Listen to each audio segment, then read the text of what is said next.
السلام عليكم ورحمة الله وبركاته.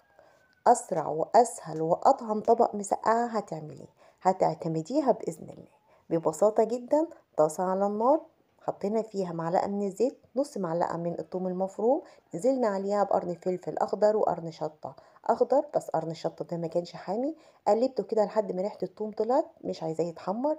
نزلت عليه بالبتنجان متقشر ومتقطع، وهنزل عليه بالصلصة بتاعت الطماطم، طماطم معصورة، وهحط له ملح وشوية من الشطة لو انت بتحبي الحاجة مش هتشطة، مش حباها كده بلاش الشطة.